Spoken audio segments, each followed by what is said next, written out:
Welcome to the Affluent Podcast. Picture this. It's 7:30 a.m. on Monday. You woke up late because you forgot to set your alarm. Your coffee maker decides today is the day to go on strike. You finally make it to work, only to realize you left your laptop charger at home. Right after that, your boss asks for that presentations you still haven't finished. Oh, and just for fun, your phone is flashing 2% battery. Now your stress level is going to be close to meltdown territory.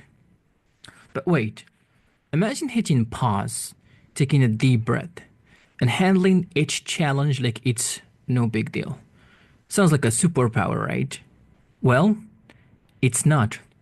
This kind of calm and control is something you can train your brain and body to achieve. And no, you don't need to be a monk or 7 years of meditation to do that. It's actually very simple, just some breathing techniques. Today we're diving into stress, the sneaky little gremlin responsible for these moments. And how do you make it work for you instead of against you? By the end of the episode, you'll have science-hacked strategies to turn stress into fuel for productivity and resilience. As Albert Einstein once said, in the middle of every difficulty lies opportunity. So let's turn these Monday disasters into stepping stones for a stress-free life. So what exactly is stress? Besides that feeling you get when your Wi-Fi dies mid-Zoom presentation, stress is your body reaction to challenge. It's like your biological fire alarm. Except it goes off when you're 5 minutes late to the meeting, not just when something is on fire. In the old days, stress saved our ancestors from these saber-toothed tigers. Today, it's saving us from, well, embarrassment mostly. Imagine it's 20,000 years ago. Your great-great-great ancestor is running from a hungry predator. Fast forward to 2025, and we're panicking because we accidentally hit reply all. The American Psychological Association found that 75% of adults experience moderate to high stress levels.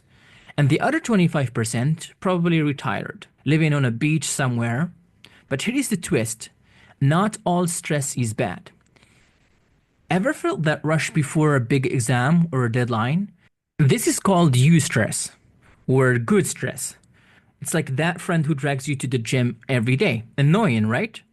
But helpful. As humorist Mark Twain put it, I've had a lot of worries in my life, most of which never happened. Let's remember not every alarm is worth running for. There are some false alarms. There are alarms that just try to warn you about something, so you shouldn't really give in to every alarm. Now let's talk brain chemistry, because nothing says fun like the little neurobiology. When you are stressed, your brain's amygdala goes danger, danger, danger. The amygdala is basically the emotional DJ blasting fight or flight playlist. It regulates emotions. Meanwhile, your hypothalamus releases cortisol and adrenaline, and adrenaline, which if bottled would make a great energy drink called panic fuel. Now, short-term stress is fine. It helps you focus. But chronic stress is bad. That's like leaving your phone flashlight on all day. Eventually, your battery dies. Over time, the prefrontal cortex, think of this as the brain CEO, gets overwhelmed. That's why when you're stressed, logical thinking takes a break seat to panic buying items like banana slicers at 2 a.m. The good news is you can retrain your brain. Meditation and mindfulness aren't just buzzwords. Neuroscientist Dr. Richard Davidson found that regular meditation strengthens the prefrontal cortex. Remember the CEO we talked about? The region responsible for all the decision making? You know, the Buddha once said, you will not be punished for your anger. You will be punished by your anger. Stress, much like anger, only punishes you when left unchecked. Let's shift gears to talk about your body. Stress doesn't just mess with your mind. It takes a toll on your muscles, your guts, even your skin. Living on junk food and 5 hours of sleep, congratulations, You're basically fueling your stress like campfire with gasoline. Here is a breakdown of things you can do to mitigate that. First, exercise. Think of working out as an exorcism for your stress demons. Whether it's yoga, running, or dancing like nobody's watching, movement reduces cortisol and boosts endorphins, your body's built in happy pills. Second, diet. Swap out chips for stress fighting foods like salmon or dark chocolate. Yes, chocolate is self care. Third, sleep. Sleep deprivation is like loaning stress your credit card. It will come back with interest. Aim for 7 to 8 hours a night to recharge your brain and body. Basically, just create a routine that serves you. Whether it's a morning walk or swapping caffeine for green tea after 4 p.m., small changes compounds into big wins. Start with small steps and you will end up walking a mile. Do not start big. Starting big, whenever you look at the destination, you think of the destination, you will never achieve something. Always start small. I'm going to start walking. Doesn't matter where I will go, I will reach my destination. Mindfulness isn't just a trend, it's science.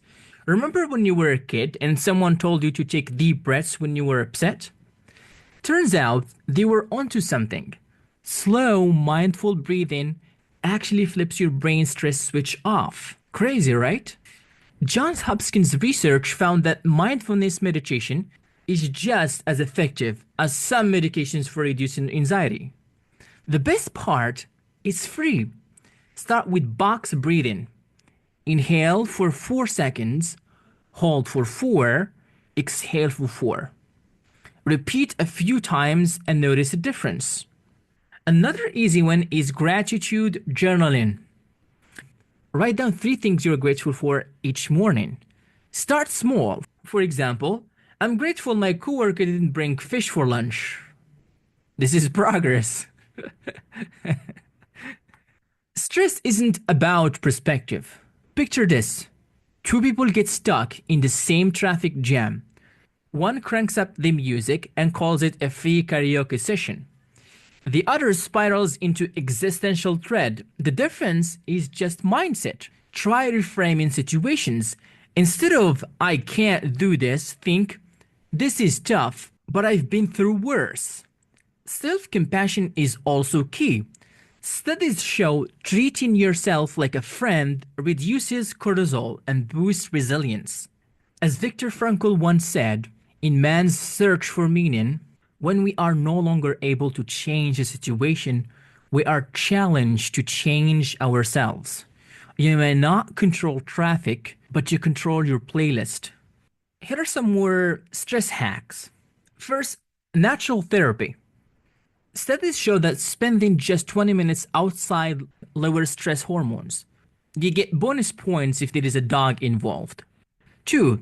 The 90-second rule. Neuroscientist Dr. J. Baltel Tyler discovered that the physical response to stress lasts just 90 seconds. Wait it out. You will feel better. 3. Laughter. Humor literally lowers cortisol. Watch comedy, share a meme, or laugh at your own expense. After all, life's too short to take too seriously. I know you've heard this too many times. And that wraps our today's episode. Remember, stress is part of life, but it doesn't have to own you. By understanding brain and body, building resilience, and finding the humor in chaos, you can turn stress into a minor plot twist instead of the whole story. I guess that's it for today. Thank you everybody for listening. I will see you next time.